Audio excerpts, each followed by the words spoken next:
Hi everyone, we're going to go over the best sleep positions to especially decrease neck pain, headaches, and back pain. So if we haven't met yet, I'm Dr. Dan, Dr. Pascal here with Winnipeg Chiropractic. So today we just want to give you some simple things that you could do to really help your spinal position and decrease overall pain. So these are some of the recommendations that we give to all of our patients that come to see us here at the office. Not only do we want to help you when you're here getting your adjustments and doing things in the office, but we really want to teach people proper lifestyle habits, ergonomics, health habits, so that they can constantly improve their health while doing things at home. Yeah. Sleep position is a question we get a lot, and it makes sense because we spend a third of our lives on our mattress in a sleeping position. So it's crucial that we get that proper position to alleviate strain on our spine, which, like Dr. Dan said, is going to help headaches, neck pain, mid-back pain, low back pain. All right, so let's start. Yes, perfect world, you're going to sleep on your back, right? That's what we're going to recommend for people if you can do it. Now, one of the mistakes that people make, though, especially those with any type of headaches, neck pain, or upper back pain, is if you're using an improper pillow, 1, 2 pillows stacked up, or a pillow that's too large, it drives that head forward. And so, myself, I'm guilty of this sometimes at night too. You're going to read in bed, or you're watching something on your phone, reading on your iPad. But if you fall asleep like this and your head is driven forward, if you spend a few hours in this position, it's putting an enormous amount of strain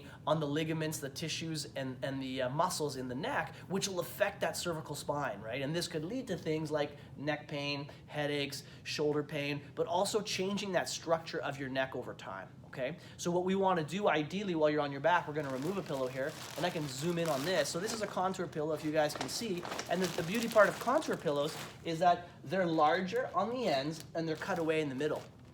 The reason that is the pillow is designed to give more support in the neck like you see here, which creates that nice C-shaped arc in the neck like we want, and it's cut away so the larger part, the skull, can rest closer down to the mattress itself, right? So now we see that Dr. Dan's ear canal is in line with the center of his shirt or his shoulder, and that's the ideal position of the skull relative to the shoulders, the thorax. Okay?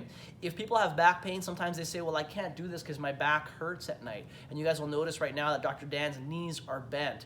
So we don't have a stack of blankets or a pillow to put in there right now, but at home, you could build that up with a few pillows or a couple blankets. You raise and support those knees, and it takes a tremendous amount of pressure off the low back. You might also be asking yourself, that's great, doc, I don't have a contour pillow at home. It's quarantine time, I can't go out and buy one. No problem. If you have a towel that you can roll up like this or a pool noodle at home, right, you could be creative. What you would do is just simply get a roll that you could put under your neck. And if you put a roll under your neck, it can create sort of the same idea of putting support under the neck and allowing the skull to rest closer to the mattress, okay? Let's talk about sleeping on your side, because not everybody can manage to fall asleep or stay onto their backs. So if you're going to sleep on your side, the same principles apply, right? We want to keep the head neutral with, or the skull neutral with the thorax. And if you look here, sleeping on 2 pillows, this is no good. Everybody can see that Dr. Dan's head is laterally flexed over to the side. And if he stayed like that for even an hour, this can cause strain to the neck, the ligaments, the tissues, and cause pain, right? If he had old squishy, for instance, the other way, so if his head's sagging down, an old squishy pillow with no support, it's the same problem, but in the opposite direction. So ideally, we want, again, a pillow that's going to have a little bit more support, so it's larger to support the neck. It's cut away so the skull can sit in because the skull's a little bit larger. And now if we're looking at him, if you imagine if we stood him up, the center of his face is lined up over the center of the rib cage or the thorax, okay? That's the ideal position while sleeping on your side.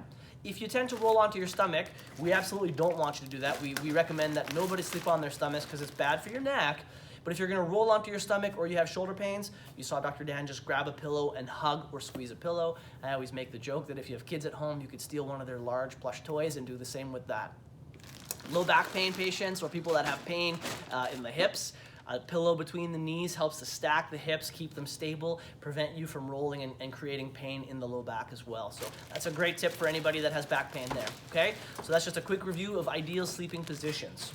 So hopefully that could help you, some simple things again that you could do from home, decrease some pressure in your neck, headaches, and back. Again, if you have any questions whatsoever, you could email us here at info@lindenwoodschiropractic.com. We'd love to do anything we can to help.